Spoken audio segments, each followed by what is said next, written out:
Morning, guys. I think I saw it pop in. Yeah, hey. So bear with me. I'm on the 3-point turn. How is everybody today? I hope everybody's having a great week so far. I love y'all. Gotta talk about something today. We're gonna talk about something today, and it's gonna make a lot of people mad. I guess, but that's what I do. Hold on, we gotta mess with this guy on the side of the road. Hold on a second. They just let anybody come to Hawaii. Hey! What's going on? What are you doing over there? Is that my car? Are you going to finish my car today, sir? Are you sure? You're taking it where? Love you. Bye. Messing with Brian at work, y'all. Hey, everybody. Bless you all. Love you all. But on a drive, just dropped Brian off. Messing around with him at his job site. So good morning, everybody. There's some cool things I want to talk about today, and I'm sorry, y'all. Like, because I love you, and I'm not trying to hurt nobody's feelings, but I'm going to just be real with you. The topic I want to discuss today is an incredibly popular topic, but it might ruffle a few feathers in some really indignant ways, and I'm just letting you know in advance, this is not a headhunting message. I'm not here to try to hurt anybody's feelings. I'm not here just starting stuff to be a fire starter. I'm not. I just got to talk about it though, because I'm tired of it. And it's rampant, and I think it taps into a much deeper rooted issue that we're experiencing in the body, and it's time to talk about it. Ladies, brace yourselves. This is really pretty much going to be about us. In theory, it applies to the gentlemen as well, but it's a ladies' issue. Gentlemen, I would say definitely stay close and pay attention, because it's something that you guys can see and experience, but we don't allow y'all to talk about it. Some people do anyway, usually in a joking way. A lot of comedians do, but it's not funny. If you ask me, it's really not funny, because it's damaging the credibility of the body. Here it is. Ladies, it's time to stop being fake. Time to stop being fake. And what I mean by that is, I'm going to say it as superficial and as internal as I mean it. How I mean it is, the root of what I'm talking about is, I'm sorry guys, but some of us are so fake that we can't go out the house without having all our fake stuff on. Now, I sit here with cosmetics on my face, so, I'm not speaking from a position of not understanding what I'm talking about, but here's what I mean. You have some of these, and I'm just going to shoot straight lace, guys. And I'm driving, so forgive the traffic sounds. But you have some of these women out here that are calling themselves prophetesses and calling themselves apostles. And they so fake. Look, you got fake hair, fake eyelashes, fake fingernails, fake contacts, and you want me to believe your message is real. Go ahead with that. All I look at, when I see you, all I see is artificial. All I see is counterfeit. All I see is fake. Fake, fake, fake, fake, fake, fake. But believe that what I'm saying is the truth. Get out of here. Why should I? Why should I? Why should anyone? Why should anyone believe that you're standing in the confidence of the truth of the word you're speaking, but you don't have enough confidence to show us your real hair, your real eyes, your real fingernails, or real anything else? If everything about you, if you feel like everything about you needs to be covered up, then why the heck should I believe the word coming out your mouth, especially if it's controversial? I'm sorry, I just can't. That gets on my nerves. That doesn't mean everybody that got fake this or fake that. I'm not talking about that, but I do think it's time for the women of God to examine ourselves. I really do. I think it's time for the women of God to examine ourselves. If the way that the Lord made you naturally is not okay, then is He okay? Are you embellishing the word to make it more appealing or attractive? Are you embellishing anything else to make it more appealing and attractive? Are you seeing where I'm coming with this? And like I said, it's going to hurt a lot of people's feelings, and that's not the point, but so be it. It hurts to take band-aids off. It hurts. A lot of things that make you better hurt. When it's time to grow, it hurts. But I'm just I'm saying, I'm going to just be honest with you. I'm just being real with you. The faker, the appearance, the faker the internal, because the external ain't nothing but an extension of the internal. Now, I'm just telling you like I see it. I'm just telling you like I see it. You got these, and I'm telling you, ladies, I'm talking to you. Men, it's true about you too, but ladies, we got it 10 times worse than the men do. I'm telling you right now.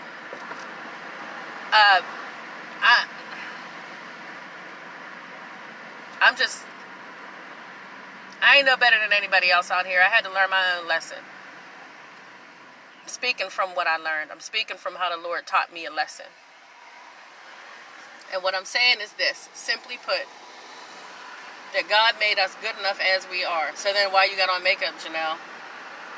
Because I feel like it. No, can people wear fake hair and fake nails and fake eyelashes and fake contacts as they feel like it? Sure can. Sure can. But when you're dependent upon it, when don't nobody ever see you without it, I mean, we can wear all kind of cool, cute stuff because, you know, you want to change. I don't feel like doing my hair today. Let me throw a wig on. Word. I don't get a problem with that.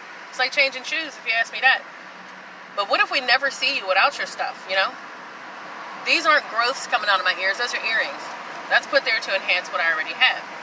So, in the same truth of what I'm talking about and what I'm speaking on, we have to be comfortable enough, ladies, to go out the house without having to be constantly covered up in falsehood.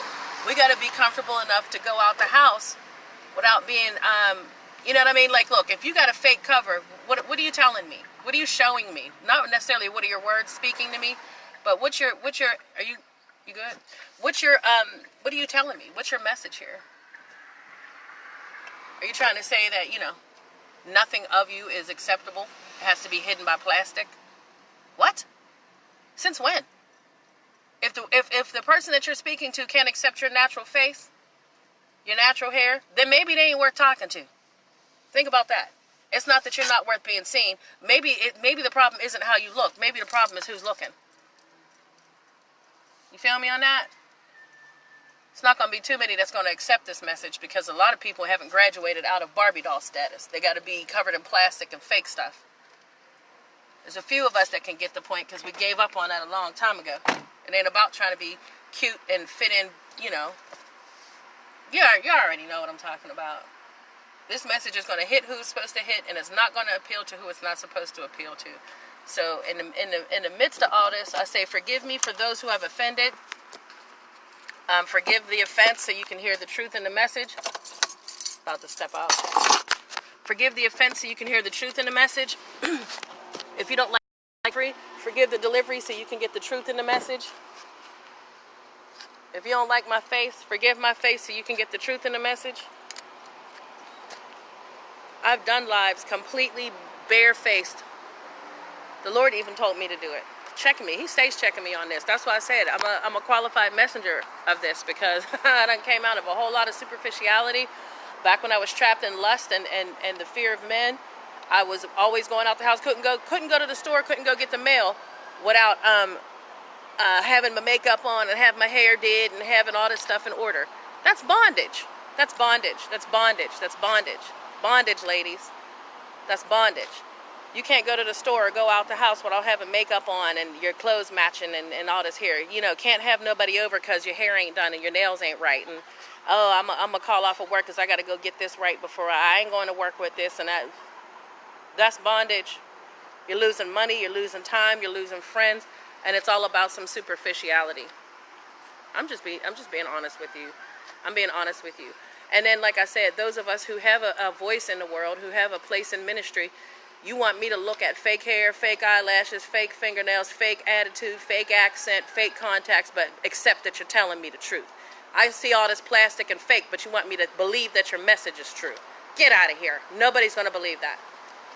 Nobody's going to believe that. Nobody who's after truth is going to sit up and look at all that fake and decipher and try to pick their way through all that fake to find some truth. I'm sick of it. I'm sorry. I'm sorry. I'm not saying, like, again, I'm going to tell you again. I'm not saying that there's not a place for enhancement. There's not a place for beautification. Like, we decorate things in our homes. It doesn't mean our house is fake. I'm not talking about that. I'm not talking about occasionally doing something. I'm not talking about occasionally. I'm not talking about a little bit of this or that. I'm talking about 4 out of 5 things about your appearance is artificial. You got to start loving yourself. That's what this is coming from. You're hiding something. And why should you hide yourself? You're beautiful the way God made you. There's no need to keep covering yourself up with all this artificial. And like I said, you're damaging your witness, because ain't nobody going to look at all that artificial. You know what I mean? Like, I'm talking about your hair is fake. Your eyelashes are fake. Your color of your eyes are fake. Your fingernails are fake. Your accent that you're speaking to me with is fake. The attitude you're presenting to me is fake. But I'm supposed to believe that you're telling me something real. Can you get where I'm coming from? And it doesn't mean everybody that's natural is honest. No, they can be liars too. But I'm simply talking about the purity of being who we are. The simplicity of being who it is that God called us to be. Who He made us to be. I've done things before, like challenge women to a week of natural. Don't put on no makeup. Don't do. I mean, you can do your hair, but I mean, like, you know, let's take the weave out. Let's take the braids out. Let's take all the artificial hair out. Let's stop putting the drawstring ponytails on. You know, let's stop covering up all of life's imperfections with thick foundation. If your eyelashes are short, and what? Wear your short eyelashes. So, don't put no makeup on. Go out a few times with nothing on your face at all. I do it on a regular basis. On a regular basis. It's healthy for you. It's healthy for your soul. Quit getting your nails done and let people see your natural fingernails. You might find out that they'll grow. Stop with the fake stuff. And then you come on the internet or you talk to people, your voice is like this, and you're presenting this version of your... Quit being fake. Talk the way everybody hears you talking. You can't come into the pulpit, get on the microphone, get on camera, whatever your version of your media or your medium is to reach the world. You can't come here and have, you know, a fake appearance and a fake voice and fake eyelashes and fake hair and fake contacts and fake fingernails and want somebody to hear the truth coming out your mouth. All I can see is fake. But you want me to look past all that presentation and only accept that you're telling me the truth? No. Everything about you that you're presenting is fake, including your message. I'll go somewhere else. I'll go somewhere else. Trying to accept the truth from that kind of imagery, that type of superficial, you're throwing so much artificial superficiality and stuff in my face. Trying to search and sift through that to try to find the truth is like telling me you cooked a four-course meal and put it on the floor of a dumpster, but you want me to go eat that. Everything around it's dirty. What it's sitting on is dirty. The atmosphere around it's dirty. There's flies around it. It's in a dirty area. But the food is good though, right? No, it's not. It's filthy it's contaminated because it's filthy by affiliation. I'm not going to sit down and try to listen through some type of all this artificial fake stuff coming at me and try to siphon and dissect that to pull some truth out of there. Why in the world should I do that when there's other people out here that aren't presenting fake, that are telling the truth? Explain to me why I should accept all that artificial and try to find truth in it when I can get truth that's unadulterated somewhere else. That's what I mean. Nobody's going to listen to that. And nobody's going to take somebody like that seriously. You understand what I'm saying? And Erica makes an excellent point. She says many men in the kingdom have the expectation that a woman should look like a Barbie. Well, and that's why I'm saying men. And that's born out of pornography. Sorry, that's born out of pornography. It doesn't mean you can't want a woman that looks good. What it means is stop wanting a woman that looks like a whore. Women stop going out like that, and men stop looking for it. It's time for godly appetites. It's time for kingdom appetites. It's time to start acting like we've graduated away from the things of the world, and it's time to come on into what it is that Christ had for us. And if we don't know what that is, then it's time to find out. It's time to find out. Talk to the Lord. Everybody's going to be different. Listen, I need to put this in there. There's times in my life, and there's times in the lives of other women who were going through a purging. And they fell into a rut of less than about themselves. And the Lord said, go do your hair. Put some makeup on today. Now, there are times where the Lord will tell you that. There absolutely is. There absolutely is. That does not debunk or come against what I'm saying. What I'm talking about is the internal artificial that shows up in the external artificial. That's what I'm talking about. And I'm not going to let any other outside points water down what I'm talking about. The truth of the matter is, there's also fake men out here. Now, y'all fake don't show up in eyelashes and all this here, unless your sexual orientation is fake. How your fake shows up in this life is, you ain't out there being the head you're supposed to be. You sitting at home, mealy mouth and quiet, and not being the priest of your household, not standing up and taking care of business, not representing Christ like you're supposed to, not putting your righteous foot down in the household and telling the children and the wife what Christ is saying to the household. That's being fake. Walking around like you're okay with everything that's going on and you're not. Chasing behind, just like Erica said a few minutes ago, chasing behind Barbie dolls, that's fake. The fake in you is attracted to the fake in that. Put down the appetite for the pornography. Just because you stop watching it doesn't mean you don't still want it. Put it down. Walk away from it. Sever yourself and divorce yourself from it. It has nothing to do with the kingdom of God. When Peter said that women are not to adorn themselves with braided hair and jewelry, that doesn't mean you walk around like a Mormon. That's not what that means. What that means, and I'm talking about the ones that are on the compound and then they wear the old, Mrs. Butterworth dresses and the little hats. I'm not talking about them. Or that's who I'm talking about. I'm not talking about the folks who call themselves Mormon today that walk around normal. I'm talking about the ones that look like the old, that still riding the stagecoaches and all that. Those, there's a name for them. There's some Amish people that look like that. So listen, excuse me. What I'm talking about is, men, you have to start wanting after the women you want internally. You have to stop falling for the trap that Satan is setting for you before your eyes. You have to stop lusting after the appearances, and you have to start going after a heart of quality. You can't sit up and talk about her after you brought her into your house and call her all these names and be upset and agitated when what you fell for was superficial and artificial in the first place. If you don't want fake in your house, then stop looking after and lusting after fake in the street. If you want a real woman that's about something, then you better start looking at where a real woman is qualified, and that's in the heart. And no, a man can't see the heart, which is why you got to go to Christ for your wife. You got to go to Christ and ask her, which one of these women's heart out here is right for me? Close the dead eyes, close the artificial eyes, and so it won't be attracted to the bait that's set for you. Here? So stop running after women based on how they look. That doesn't mean run after somebody ugly. I said stop running after them based on how they look.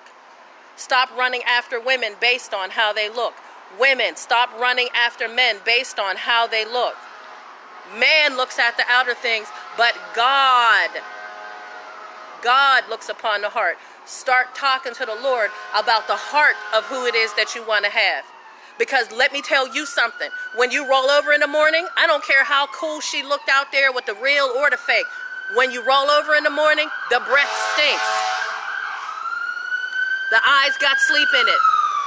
The attitude ain't right yet. Every 28 to 30 days, she's going to be on her period. Her attitude is going to reflect that she's on her period. She's not going to want to be cool and she need to be left alone for a minute. I don't feel good. Let me get myself together. She's going to have boundaries and limitations you don't know nothing about. She's going to come with childhood scars you don't know nothing about. Because let me tell you how Maybelline and CoverGirl can't fix scars from childhood.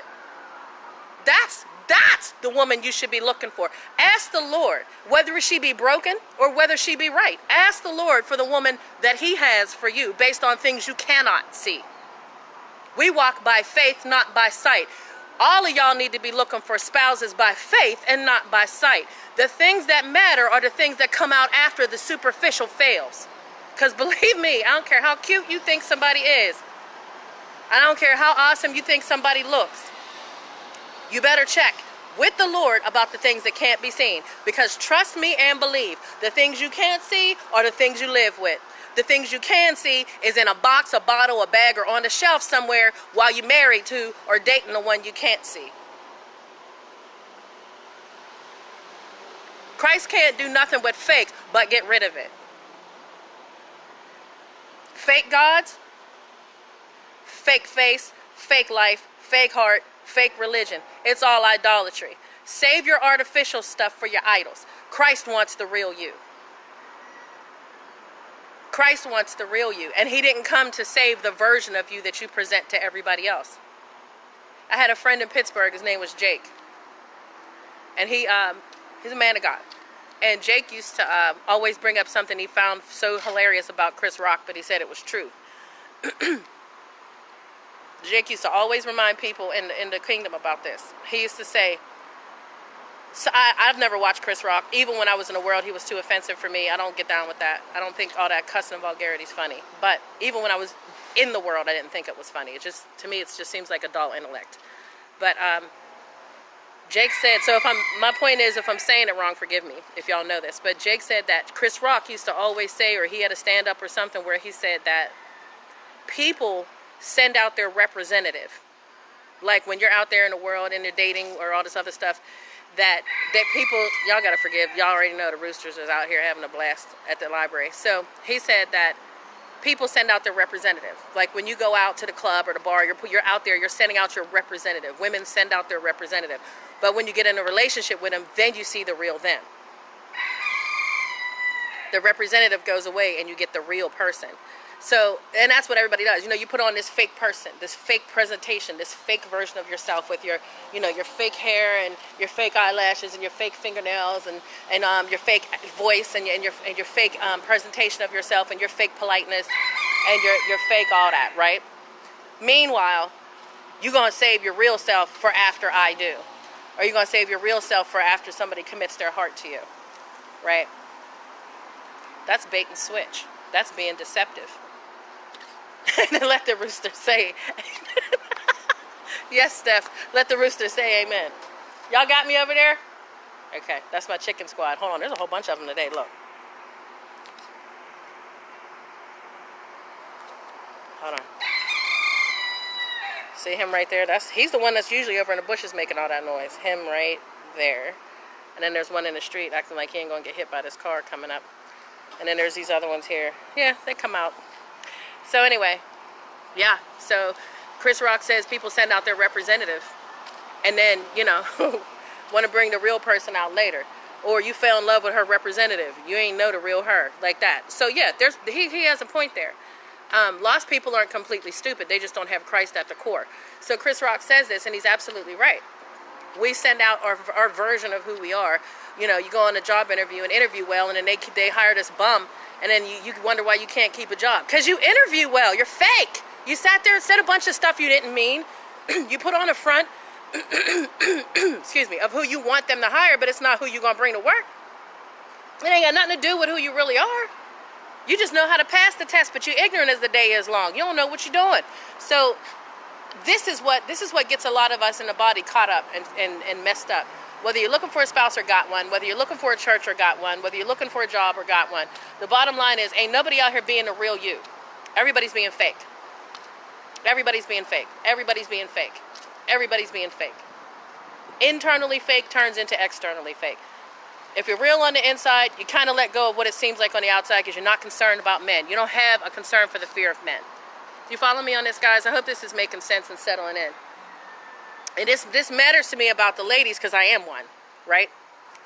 It matters to me about the gentlemen too because I have sons. I have a husband. But my point is I can speak from the position of having come out of this problem as a female. I can speak from the position of having come out of this as a woman. I used to be very hung up in this. I used to be very hung up in it. And there's a problem. This is what I'm saying. Here, let me just give you a little bit of my testimony because I still owe you guys my full testimony. I used to be hung up in lust really bad. I used to be hung up in, and I'm not talking about lust, you know, from a distance. No, I'm talking about, I used to sleep with several men a week. This used to be me. I used to run them on schedules.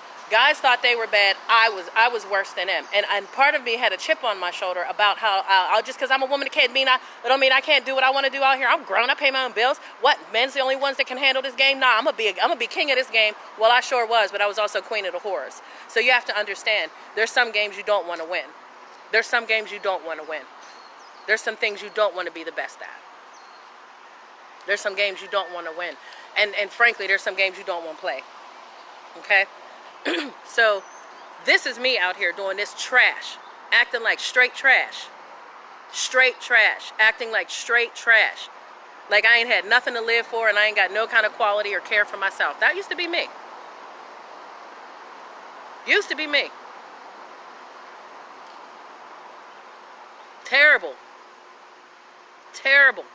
I can give you reasons for why I was that kind of person, and we'll get into all that whenever we do my testimony. But the bottom line is those were the adult choices that I was making. And those are the adult choices that Christ was holding me accountable for. I knew the difference between right and wrong, and I was still choosing wrong. Hand over fist. Hand over fist. The Lord turned it into a powerful testimony and taught me a lot in it, but that's because He's God. He didn't ordain me to be a whore. I chose that. No, I wasn't selling it. No, I was out there thinking I was powerful, thinking I was going to do something with, I'm out here, I'm grown, I'll do what I want, you know what I mean? Why, because I got a vagina, I can't do the shoot. I'm going to be me, you know what I mean? Y'all men can do this, but I can run game better than y'all men. I don't care. I ain't going to be stopped by my body parts. I don't care what society says. Oh, I'm a hoe because I do this. I don't care. I'm going to be me. I'm going to show y'all a hoe then. That was me. That was me. All day long. That was your girl. That's how I did it. So along with that kind of lifestyle comes a need to present what you perceive to be your best. Makeup, hair, clothes, heels, shorts, short dresses, short skirts, whatever you think is going to make you king of that realm, that's what you're going to do to yourself. Piercings, tattoos, whatever you like, whatever's your thing. Running in cliques and bars, wherever you run, whatever you do, whatever your personality type is, that's what you're going to do. And that's exactly what I did. That's exactly what I did. I'd say for about 10 years, off and on, because I was in relationships, and I was always loyal in relationships. I never cheated. That's the crazy part. That's what shows you that I'm broken. I was broken. We'll get into it. I don't want to go down the testimony route just yet, but the point that I'm making is I couldn't be seen without my game on. I had my uniform on at all times because I was always in the game. You never know when somebody's going to come across your path. I had my hair always done. My makeup was always done. I had my perfume on, had my nails done, had my jewelry on, had this going on, that going on, knew how to stand, knew how to look, knew this, knew that, knew how to present myself, knew how to walk, always on point, making sure I work out so I ain't got a little bit of this on the left or a little bit of that in the back. Always tight, always whatever, right? Bondage. Bondage. Bondage. Bondage. Dig this. Came out of the promiscuity. Came out of the unclean lifestyle. Came out of the random sex, the one night stands, the booty calls, the hookups, the internet hookups. Came out of that lifestyle. Still had to have my hair done, my nails done, my makeup on, my clothes right, my this right, my that right, because you know what I'm saying? I'm still out here. I got to represent me. You know what I mean? I got to be right. I can't be out here. I mean, God didn't, you know what I mean? Christ loved me. He wanted me to look my best. Bondage. Bondage. Bondage. Bondage. Bondage. Bondage. I'm going to tell you something else. It's also a seed. It's also a seed. It's also a seed. Anything that's affiliated to the lifestyle that you used to have that you don't give up is a gateway back into it. Don't let the devil trick you. Don't let Satan fool you. Don't let Satan fool you. If you used to be an alcoholic and God snatches the taste of alcohol out your mouth, which is the heaviest burden that you can't bear, but you still run to the same spots and run with the same clique and run with the same crew and do the same stuff, let me tell you how every last one of them other habits and lifestyles is going to lead you right back into alcoholism. Jesus takes the one off of you that you can't break off yourself, and it's your responsibility to clean up the rest of your life. He's doing what you can't do, and he empowers you to do what you better do. And if you don't make the decisions, you're going right back to the drunk tank, and there's no real...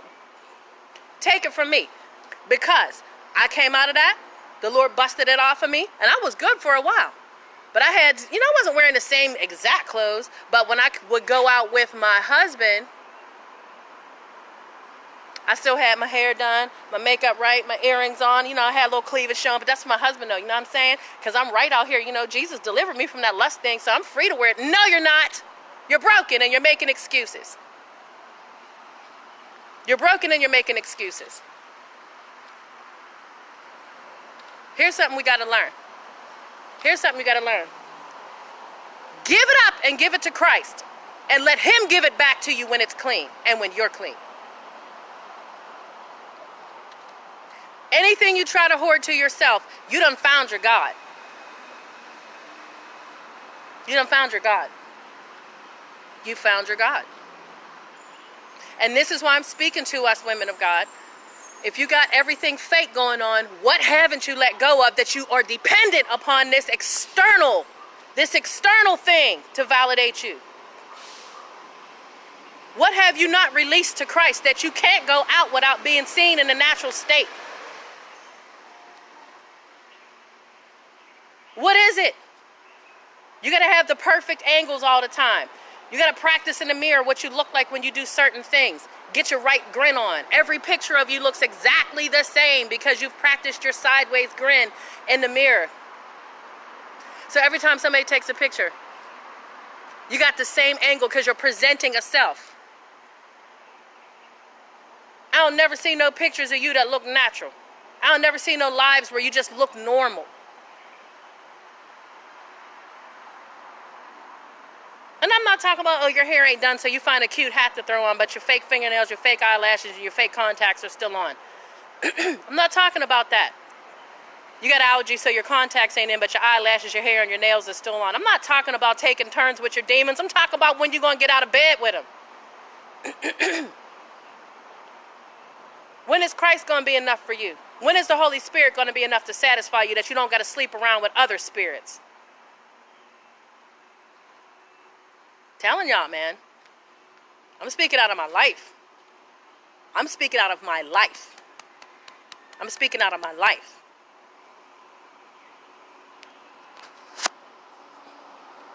Speaking out of my life. These are the questions Jesus asked me. This is the stuff that Jesus asked me. Now, I'm not talking about out here making a fool out of yourself, wearing stuff that don't fit, hiding behind clothes that ain't for you. I'm not talking about any of that mess. If you're overweight, you don't got to wear something that looks atrocious on you. You can make yourself presentable. But can you be seen when you're not presentable? I don't believe in not making yourself attractive. I don't believe in not wearing perfume. I don't believe in any of that foolishness. What I'm talking about is, can you not do it also, and that's just fine? Is it an option, not a necessity? Is it a preference versus a need? Do you see where I'm coming from? It's hard. It's hard to come out of that. It's hard to come out of that. It is. It's not easy. But Jesus didn't say it was going to be easy. He said, he promised us persecutions, right? I'm not saying that not wearing your makeup is a persecution. What I'm talking about is, when Jesus described this life, he talked about it being pressed, persecuted.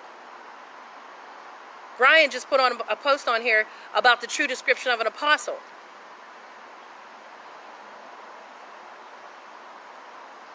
We got all these apostles and prophets running around looking like exactly how the Bible describes Pharisees.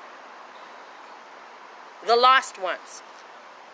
Big, long prayer shawls and big, long phylacteries and things tied all over them and things on their head and high hats and everything, so that when I enter the area, you know who I am in Christ. How Jesus going to blend into the crowd and get lost, but you got these people that's supposed to be representing him that you couldn't lose in a forest because they stick out so much?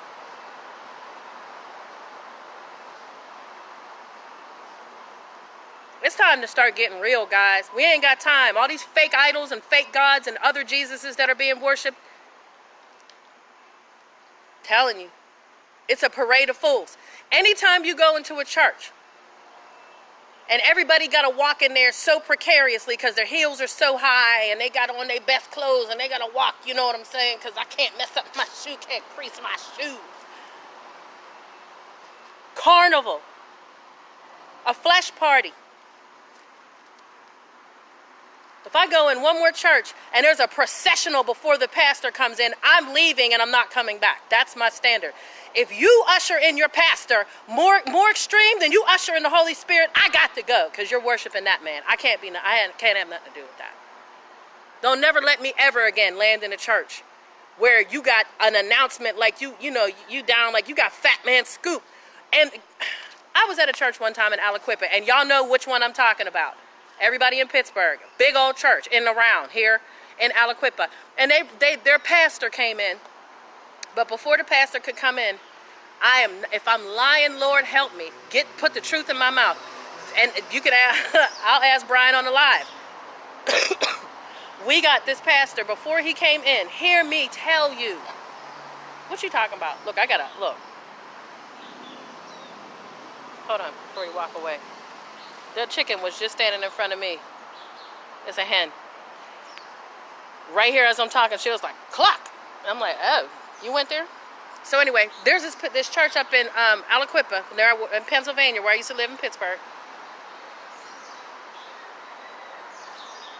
Here is how this guy was announced. Swear I'm not lying to you. And anybody who's been to a Kojic church, you know I'm not lying. You know I'm not lying when I say this. And now, I want all y'all to stand on your feet and put your hands together for the man you've been waiting for. The one we all love. His holiness. Pastor, doctor, reverend, minister, title. And they said the man's name. The doors of the church in the back popped open, and we got women coming out with tambourines, coming down the aisle, doing their thing, shaking and shimmying like Suge Avery. And then behind them, you got all these nurses coming out with wearing their white gloves and white hats and nurses' shoes on. And then behind them, you got all the deacons, and it's this great big processional. And here he is, His Holiness. And the pastor coming out. You would have thought the Holy Spirit was coming in behind there. You would have thought God himself was coming into that church with all the accolades and His holiness. We got the Pope coming in here now? Like, what is going on here? Me and Brian and my friend looked at each other. We stood up and walked dead out. We were part of the procession, but we was just going the other way. I wish I would sit in a church. We got out of there. And this is what I'm talking about.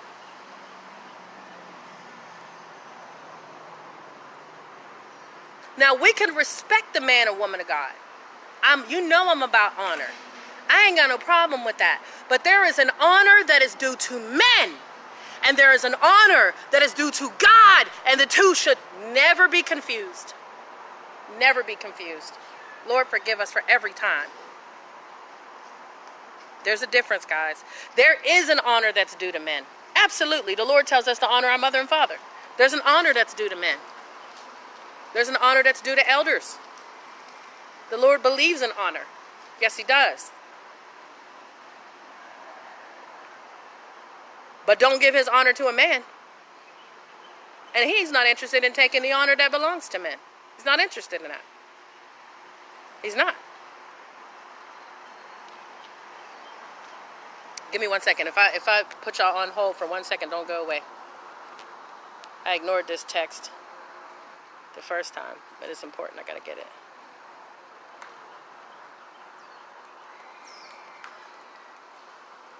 Thanks. Perfect. Okay.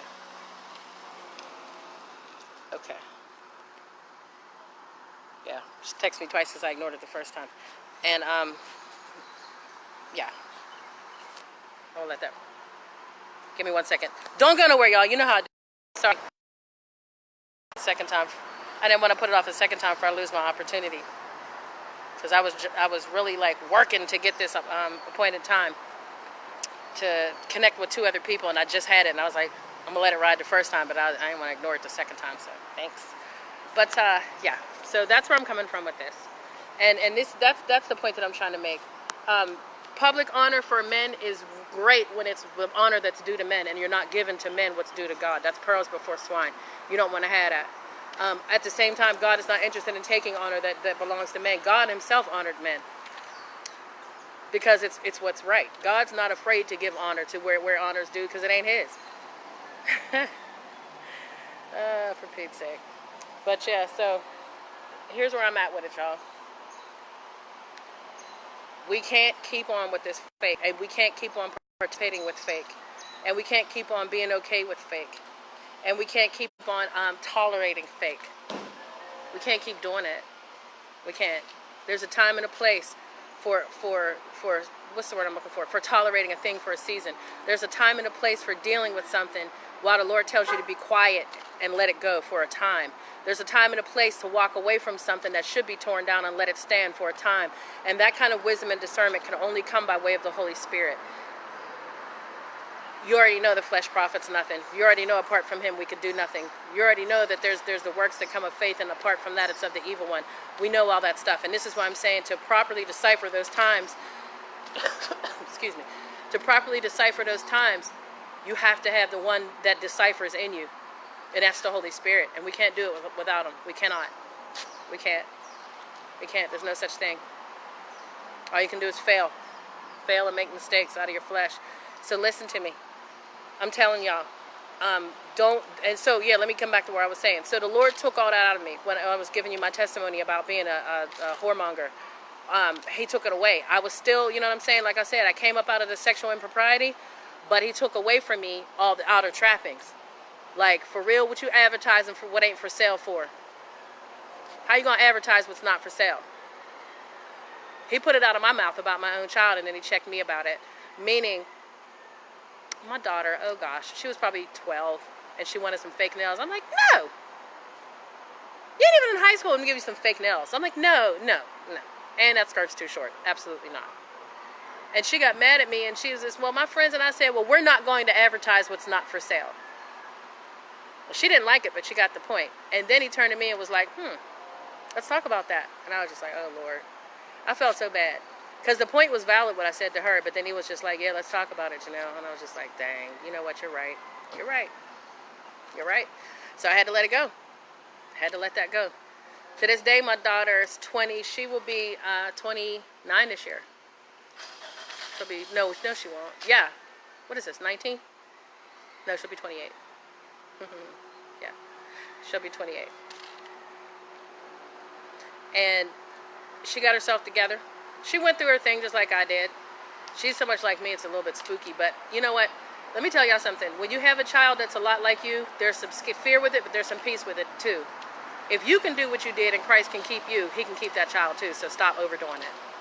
That's just, I just want to drop that out there for any parent that has a child and you see yourself in them, cut it out. God was God enough to save you. So let God be God enough to save your child as well. Be a good parent and do what you know you're supposed to do, but don't overdo it. Stop overreaching. Stop losing sleep. Cut it out, cut it out, cut it out, cut it out. Christ died on the cross for your child, and not just you.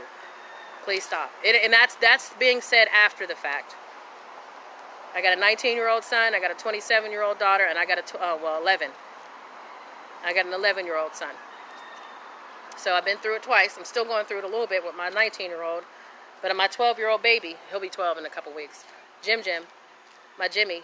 He's a young man, and he's a tender-hearted sweetheart. He's a people pleaser.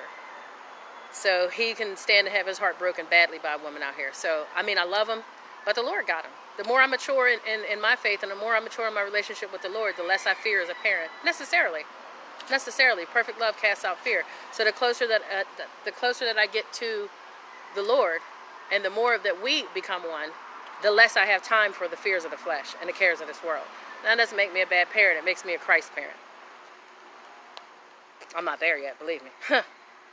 Get to ing there, which means there's a part of me that ain't there yet, right? So just take that though. The truth is still the truth, whether I perfected it or not. Otherwise, no man has the right to preach the gospel, right? So I'm in this place where he's taking it away from me. He sat me down. He starts teaching me principles in a marriage, teaching me the truth. Yeah. Marriage don't resolve all your issues. Know that too. Marriage does not resolve all your issues. Please understand. There are so many men I've heard personally to my face talk to me crying, talking about life, and we're just sharing stories and testimonies. And they talk about, I thought when I got married, the problem would stop. Please.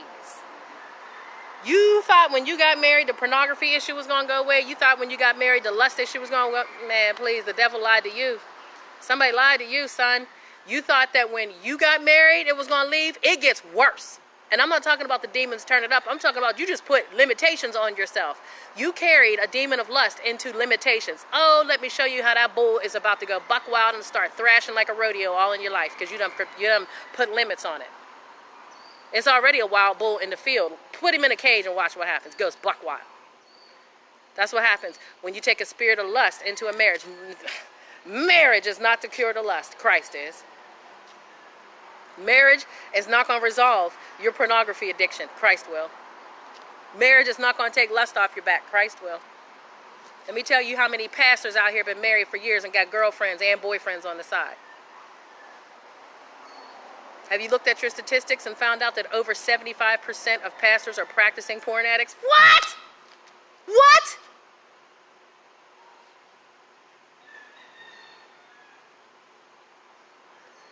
That hurt my heart. That hurt my heart, y'all. Last I checked, it went from 50 to that high, and I'm like, Lord Jesus. No wonder. You hear? So listen, I'm talking about people in the pulpit. Not everybody, right? Because even if it is 75, that's 25% that ain't. God will always preserve a remnant. And now, know that that includes women as well. The percentage of pastors in the pulpit that are pornography addicts, that includes women as well. Oh yes, women can be porn addicts. Oh yes, absolutely. Oh, absolutely, yes. I never thought, I wasn't the one to watch it. I go do it. That was me. I wasn't going to sit up and watch it on TV. Why am I sitting here watching? That's like I'm hungry. I'm going to sit here and look at a pizza. I'm going to go get one. I'm going to sit here and watch pizza commercials. Watch people eating pizza. How's that helping me? That used to be my attitude, right? But, so, the thing about it is that marriage does not cure sexual immorality. The problem isn't because you're not married. So bringing all of that demonic problems into a marriage, heaping it on your spouse and expecting spouse to be your Christ. Woo! Are you in for a terrible, terrible time? Oh, Jesus, are you in for a terrible time? Oh my goodness. Your spouse is going to go through hell and you're going to drag them by the top of their head. You're going to snatch a handful of their hair and drag them through your hell. That's exactly what you're going to do to that person. Male or female, whoever you are. Whatever demons you got that you think that marriage is going to resolve, oh, Lord have mercy. Please, please, please don't do that to yourself, your spouse, or your kids. Please don't do that. And whatever friends you may have. Because they're going to be drawn into your mess. I'm just being real with you. If they're Christian friends, they're going to get caught up trying to counsel y'all. They'll get caught up in your fights and arguments. They'll be hurt by your constant canceling of plans because of the infighting in the relationship. Oh, listen. The demonic strongholds that'll be over your house, come on. Please don't do that to yourself. Man of God, your struggle with the flesh is not going to be resolved by marriage. When Paul said better to be married than to be struggling with, burning up with lust, it is better to be married. It is. But what he said, like remember when he also said that the man should not deny the wife and the wife should not deny the man, unless it's for an agreed fast for a period of time, and then you come back together, because there is a devil. Hear that? There is a devil. So it doesn't mean that your natural sexual desire is to be made one with what the devil brings. You see? You see that? So when you are not married, the devil gets a hold of your sexuality and goes nuts with it. So there's a level of normal, healthy, natural, excuse me, sexual desire that God has given you for the purposes of procreating humankind and loving your spouse. But then there's what happens when Satan gets a hold of your sexual desires and goes haywire with it. That's a problem. So get delivered of what the devil may have been doing with your sexuality. Come to Christ, be cleansed, and then get yourself a spouse before you fall back into it. Not to get yourself out of it. Your spouse cannot tow you and your life out of the quicksand of lust. Stop doing that to your spouse, and don't expect it. Those of you who are single, please don't expect a man to do that for you, a woman to do that for you. It won't work. You'll just drag them down with you. You don't rescue people. Listen, have you ever heard the story of how you save a drowning person? If you swim out to them, they'll drown you, and then they'll drown themselves because they're in a panic state. You swim out to try to save them, they're going to clamor. They're going to try to, they're in a freak out. They're in a panic. They're in a survival mode. They're not thinking logically. They're drowning. So instincts have taken over their common sense. So when you swim out, they're going to try to climb up on you to breathe. And they'll drag you down and then drown because there's nobody to save them. How you save a drowning person is you throw them a rope. You throw them a rope. Now, does that fly in the face of lifeguards? No. They know how to do it. They're trained. There's those who are trained. But the rest of us who aren't, throw them a life preserver, throw them a rope. Because if you go out there with them, you're going down with them. If it's bad enough to kill them, it's going to kill you too, unless you're trained and you know how to walk in it. That's the point. That's the point. Everybody is not ordained to go in and get and bring out. Everybody's not a Moses. Everybody's not ordained to go in. Everybody's not an Elijah. Everybody can't run up in the face of the strong man and say what they're going to do in Christ. Everybody can't do that. You've got to be sent in. The Lord gives that. That's not something that everybody can do. You see? It's not something that everybody can do. Now, God can appoint anybody at any moment to do a thing. Don't get me wrong. You see what I mean? But there's those that God has appointed. And let me tell you something. Here's a clue that the Lord showed me. And pray and see if this is true for your life. There are those things that the Lord takes us out of instantly. Just snatches you out. And then there are those that the Lord brings out by way of process. Slow, long process. There's a reason. What's up, Tamika? There's a reason for that. When the Lord snatches you out immediately, it's because you're not to go back. But whatever it seems that the Lord brings you out little by little, by little, by little, it's because he's teaching you every step of the way what it looks like to come out, because you're going to go back for the rest. You're going to go back. Why do you think Moses spent so much time in Pharaoh's quarters? Why do you think he was raised in Egypt? For two reasons. So he would be comfortable going back, and he would know, and he wouldn't be in a place like, I don't know if we should be going in here. I mean, this is Pharaoh's. He's like, man, I was in here when I was 12. Where's Pharaoh? Ramses! That's Moses, right? So, whatever the Lord brings you out of slowly, he's showing you step by step, every little step of the way. When you go out, oh, you see that? Yeah, I do. So remember, when you're here, you see that. That's a marker. Oh. Now let's walk. You feel the earth? Yeah. You feel that feeling? Exactly. So when you walk through here, that's what that feels like. Oh, okay. Yeah. Did you hear what you just said? Yeah. When people arrive in this place, that's how they talk. Oh, okay. I see. Oh, wow. Okay. Right. You see how long it took for me to get that point across to you? Yes. When somebody's in this place, that they're going to be resistant to that truth. Right. Okay, Jesus, I'm getting this. You see? But that's if you will allow for your life to be a lesson. That's if you will allow for your life to be a lesson to you. How you want to teach what you won't learn? How can you be a qualified messenger of something you wouldn't allow the Lord to teach you? And he's always going to use your life to teach you because you're in it. Firsthand. Roll up your sleeves. Get up to your elbows in your own nasty. Let him teach you. Not only does that help you to be able to help someone else, but it also helps you to divorce yourself from it. When you walk through your own self with the Lord, he shows you the difference between you and him. And he shows you the difference between you and that. He helps you identify exactly who you are. And he separates the unclean thing from you and helps you to realize the difference between you and it. Then you can talk about it as though you didn't do it.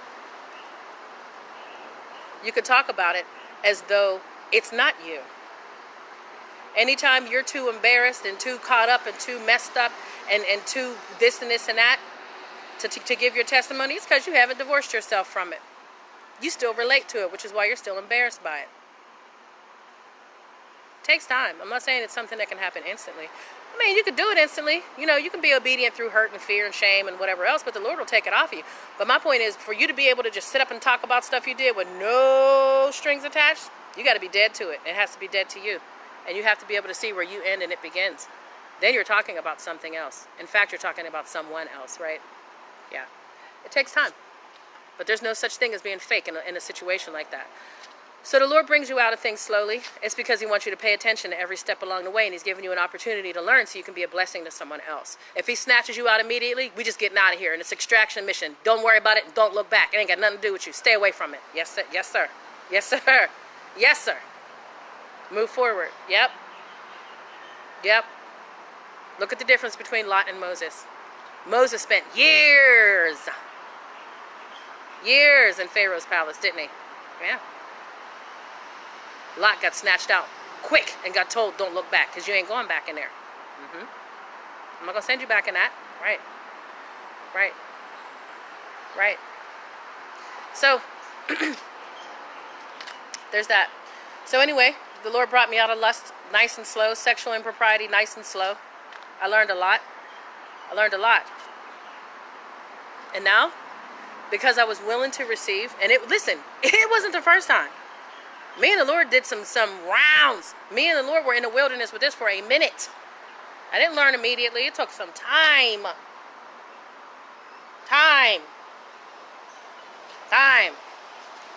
But eventually I got sick of it. Jesus, look, he spent 40 days in the wilderness, no food, no water. You think your little stuff in the wilderness is going to shake him? Nah, he got time. Let's sit down on this rock for a while till you feel that sun and you get sick of being here. You thirsty yet? I bet you are. So you tired of being here? Me too. Let's go. Want to go back? Yeah, me and Jesus, we're good friends. He can talk to me however he wants. Woo! Man, let me tell you. I'm not saying, Jesus is my personal friend. No. What I'm saying is, me and Jesus done had some conversations about my life, and I done been real with him. And the more you talk to the Lord, the more you know his voice. And you'll hear him say some amazing stuff to you. Jesus does. He is a person. Christ is a person. He will talk to you like a person, because he's a person. He's the person of Christ. So yeah, anyway, you'll see. Those of you who know what I mean, you get it. I'm not claiming special position. But, excuse me. So, when I came out, there was a severance with the physical appearance. I put my makeup kit away. I had a repulsion for it. I didn't want it, because I realized the connections that it had and what it represented to me at the time. I realized what it represented to me at the time, what it was for me. It was a false god. It was an idol. It was a reassurance. It was a comfort. And I needed it to feel okay. I was ashamed of myself. So I would put on a mask and an outfit, a costume. Then I could be presentable. Because I was, like Chris Rock said, putting out there my representative, right? So I just, when it was revealed to me in such a way, I couldn't have anything to do with it. I didn't even want it, because it represented somebody I no longer was, and it meant something that I didn't want to have anything to do with. So I stayed away from it. I just I couldn't do it. And for the longest time, I would wear my hair just like, I had a natural at the time. It was kind of like a fro, sort of big. I would put a headband and pull it back, or I would just pull it into like a ponytail with a little puff in the back, and that was it. No makeup, and that was my hair for at least a year. And that's where I was happy doing that. I wasn't like struggling. That's where I was just fine. And then one day I was going to church, and people were like, why don't you put on a little makeup? And why don't you? And I'm just like, no, that's not for me. The Lord took it away from me, and I'm just fine without it. I'm not interested in that right now. I'm not doing that. Oh, but you're so beautiful. Then why do I need it? Like, I got to the point where I started saying that. I'll be like, oh, thank you. And then, this one elderly couple one day, and I said, well, you're such a, and then why do I need it? I just said that, then why do I need it? And they were like, I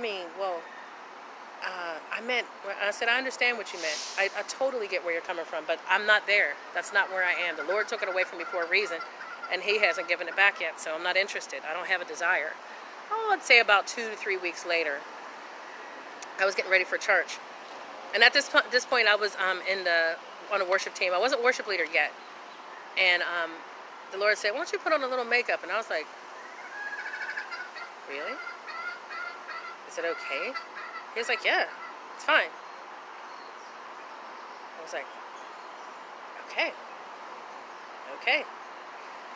And I did, just a touch, you know what I mean? A little bit of this, a little bit of that, because it was still kind of awkward for me. But I noticed that when I went to do it, that repulsion was gone. And this is why I say, when the Lord takes something from you, leave it alone until he gives it back. He has to purify you and it. And when he returns it to you, it'll come back clean, and it'll come back to a clean vessel.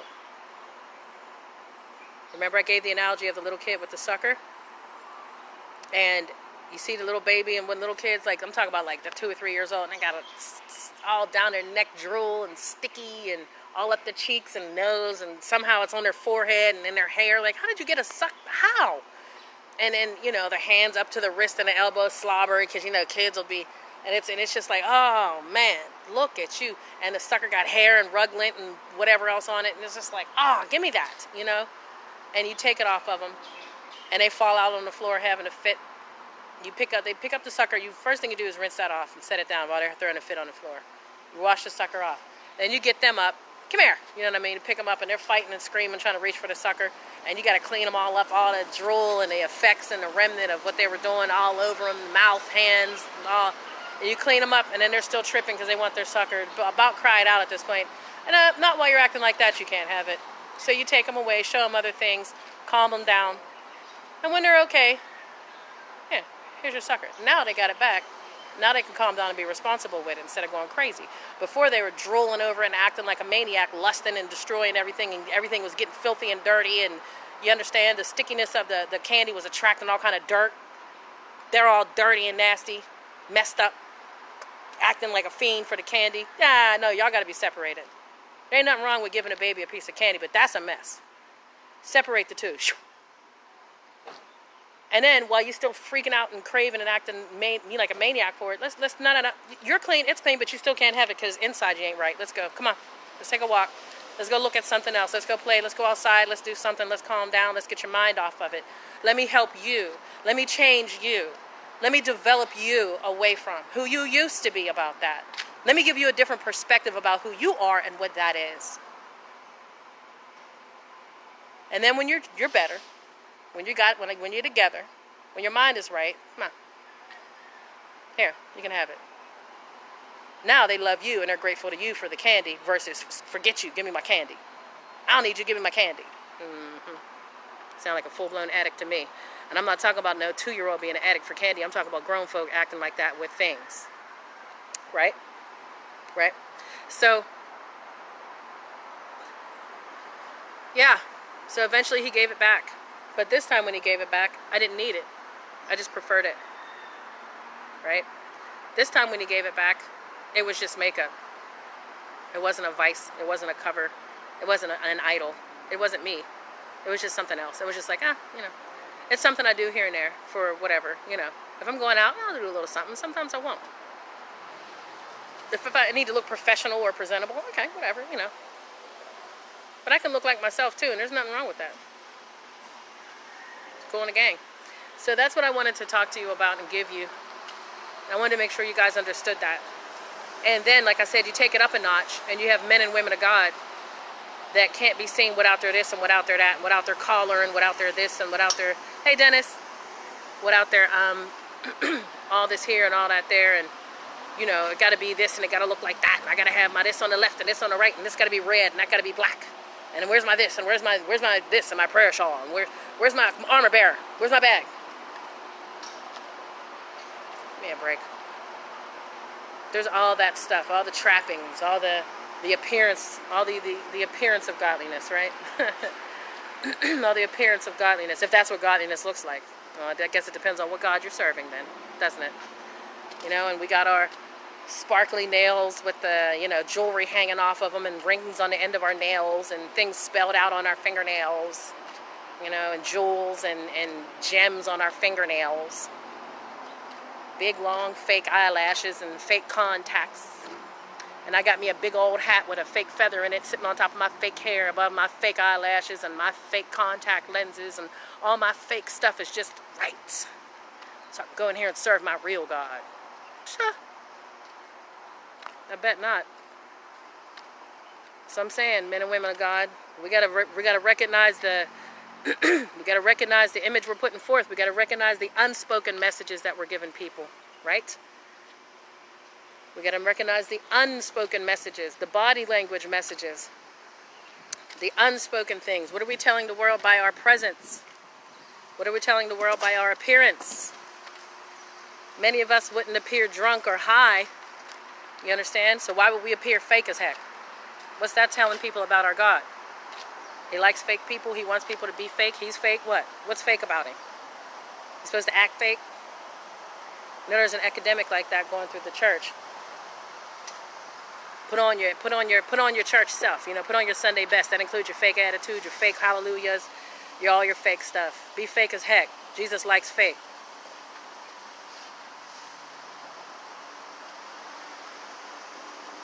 If it's good enough to present to the world, then it's good enough to live that way, isn't it? If who you are behind the scenes isn't good enough, then why you still like that? One demands the truth of the other. One demands the truth of the other. I'm walking because I got cars pulling in all around me. I'm just walking around preaching in the parking lot. I don't care. If they ain't used to it by now. Anyhow. But yeah, so I just wanted to give you guys that. Make sure that I gave you my heart on that, because that thing is real. And that doesn't mean that you should automatically disregard somebody's message because they're struggling with falsehood. But it means be aware. It means test the spirit. Test the spirit. Like everybody says, if Balaam's mule can speak a truth, I mean, listen to every hee-haw that comes out the jackass's mouth. But the bottom line is, if Balaam's mule can speak a truth, then there could be a truth coming at you that you need to hear. But test the spirit, keep the meat, spit out the bones. Just make sure that you're not accepting everything that falls from somebody's mouth but Christ. That's the only one you want to do that with, because man lives not by bread alone, but every word. Some versions will read everything that proceeds from the mouth of God. That's what's important, guys. So, know that and live with that. Take that with you. Oh, your book rack is rolling! Woo! Yes, she almost got jacked up. Look. See that book rack over there? Hey, Dennis. Good morning, sir. See that? I'm going to zoom in. See that book rack? That thing was in... Wait, where's my finger at? It was in that door right there. She turned around and walked out. See how she's going in with it? She turned around and walked to her car, and that book rack came rolling out that door right there, all the way down there, and stopped on the edge of that curb. Woo, Lord. She almost got it. But, yeah, so the truth of the bottom line is, guys, that you want to make sure that you're giving your God your real self and your whole self. God's not going to change a mannequin. He didn't die for an appearance. He didn't die for your reputation or your image. Right? He died for the real you. And he's only going to work on the real you. And maybe that's why some of y'all haven't received the deliverance, the healing, the spouse, or whatever else that you're looking to God for right now, is because you're presenting him a false version of yourself. So the only thing he can do is rip that facade off. He's trying to deal with the real you, but you keep showing him the fake you. So what's he supposed to do? He ain't going to be tricked. He knows who he created. God knows who he created. He knows who you are and who you're not. Don't give God the fake you. Don't give the fake you to men either.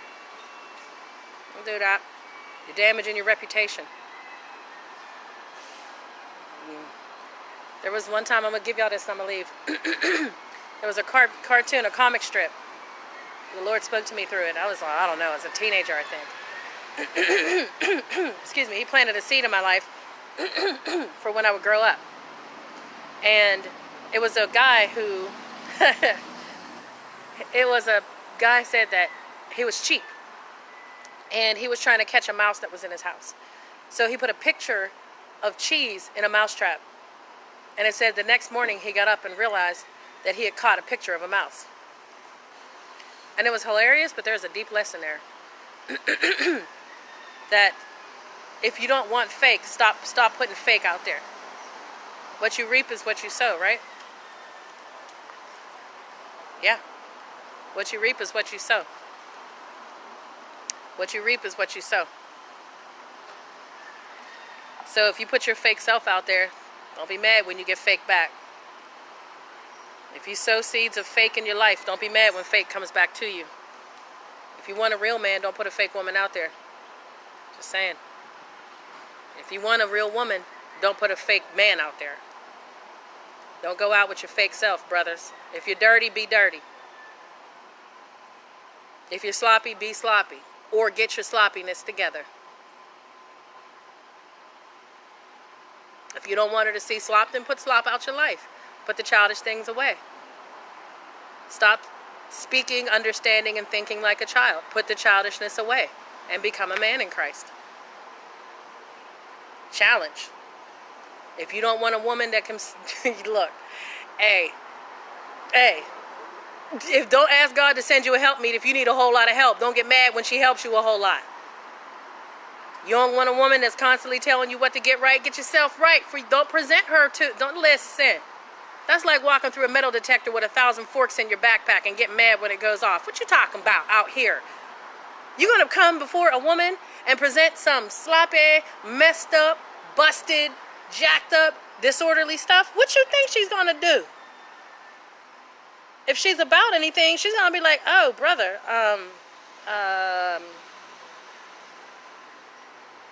we gotta do something about that. And you shouldn't want a woman that's okay with that or you being like that. If you are down, if you're looking for a woman that's comfortable in slop, you need to stop looking for a woman to go find you a sow.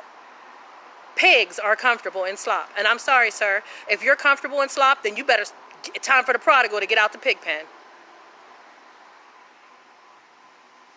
Time for the prodigal to get out the pig pen. Stop being a pig and start being a man. And if you don't want a sow, then stop calling a sow by being a pig. Now that's just period. And you don't want me to go down the dog route. If you don't want to be, then stop barking. If you don't want to be out here, then stop barking. Stop being a dog if you don't want to attract a bee. And stop being a pig if you don't want to attract a sow. I'm going to help somebody today. It's time to stop being fake. Christ said you're going to reap what you sow. Check your bait. Check your bait. Check your bait. Why you keep catching the wrong thing? Maybe you're baiting the wrong hook. Maybe you got the wrong bait on the hook. Check your process. If what's coming after the equal sign ain't right, check what's before it. The equal sign ain't a liar. It's a clarifier. Even a signifier. I'm just being real with y'all. This is what I learned in my life. Ain't gonna help. Y'all ain't gonna be helped by a bunch of fake doctrine and fake gospel and fake, you know, y'all need some real. We all do. I need real. And every real thing I get, I share with y'all because people, the Lord didn't say fake set you free. He didn't say comfortable set you free. He didn't say what you want to hear set you free. He didn't say what's hot set you free. He said the truth set you free. The truth. The truth. The truth. The truth. Not mixed and watered down to make anybody feel good. The truth. Here, I love y'all enough to tell you the truth. I love you enough to tell you the truth. Because I want you to get free. It took truth to set me free. And I think that the people that are most stuck are the ones that need the truth that comes like a battering ram against your stronghold. Because there's a whole bunch of sugar-coated, watered-down, happy-dappy, Kool-Aid flavored truth out there that ain't setting nobody free.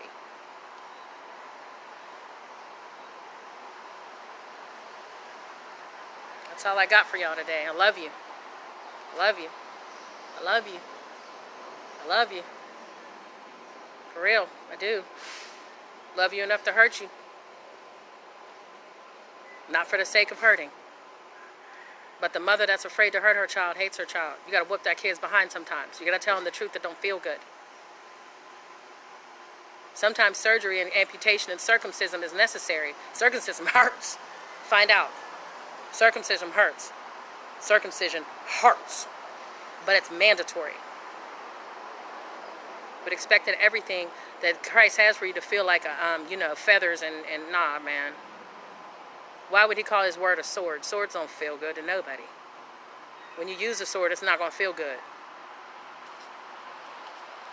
Surgeons don't use massage oils. They use scalpels and needles. They don't feel good. And you don't feel good after you walk away from a surgeon, but you're better. It's not about feeling better, guys. It's about getting better. Yep. So what did we cover? Ladies, we talked about all the fake appearance and the plastic hair and the plastic eyelashes and all this hair, fake junk and fake hair and somebody else's hair and all this hair. Fake fingernails and all this other crap, right? We're done with that, right? We're going to start working on getting away from the fake appearances. Why do you want a husband? What you going to show him all that fake for? You attract somebody in with all that fake and then you take all your stuff off and he's like, who are you? I don't know. What? Fake boobs and fake all this hair. Get out of here. Get out of here. That stuff needs to go somewhere. Trash can. Trash can. along with the fake person who needed it. Trash can. That person was supposed to die with Christ. That female needs to go to the tomb and not come out. Christ died to make you a new creature, not a reconstituted old creature. Christ didn't die so you can cover up your stuff. He died so you can be naked and unashamed. Right? Love yourself. Talk to the Lord about loving yourself. The reason why you got to cover yourself up with so much fake stuff is because you don't love who you are. How you expect a man to love you and you don't love you? How you going to talk about you want a man to know you, but you won't even show him the real you? Do you know who you are? Christ does. Gentlemen, if you want a real woman, stop showing him a fake man. Get your life together and get your stuff together. If you don't want somebody who's going to criticize and point out your faults, stop throwing faults in her face. You're never going to be perfect. You're never going to be perfect. But stop bringing her a pig pen and expecting her to act like it's a palace. She's not going to. She's going to call it out for what it is. Christ didn't call her the liar that makes you feel good. She's your helpmate, which does not mean helping, cheering you along to be a pig and slop.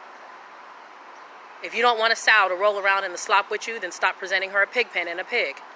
If you want a sow, then go ahead with your bestiality self and go find a pig over there. Christ did not die to join you in the pig pen. Jesus did not die in a pig pen. He died on a cross. He was not buried in a pig pen. He was buried in a tomb. And when he came forth, he was not king of pigs. He was king of kings. What business do you have in the pig pen, sir? Come out. And you may find that your bride is waiting for you in your father's house. Stop calling her from her father's house into a pig pen. She's not going to come. She's not going to come. And if she does come because she hears a man's voice in a pig pen, she's not coming to lay down next to you, sir. She's coming to call you out. She's going to help you see the mistakes of the pig pen you're laying in. And if she's about something, she's going to try to get you out of there.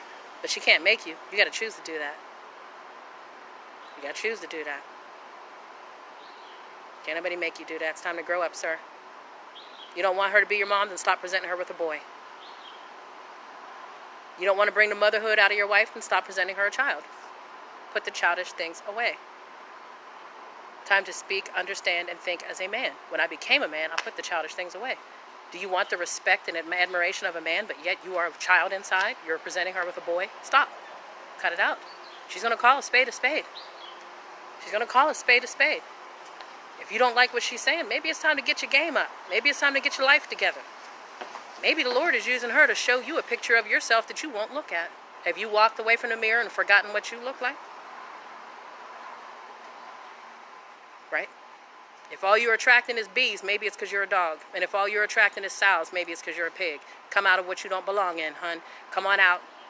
Come on out, son. Come on out. Come on out. Come out. Come out. Jesus ain't joining you in there neither. He called you out. So come on out. Come out of the tomb. Come out of the pig pen. Come out of all that. Okay? Stop being fake, everybody. We don't serve a fake God. And he didn't die for artificial you. Love you guys.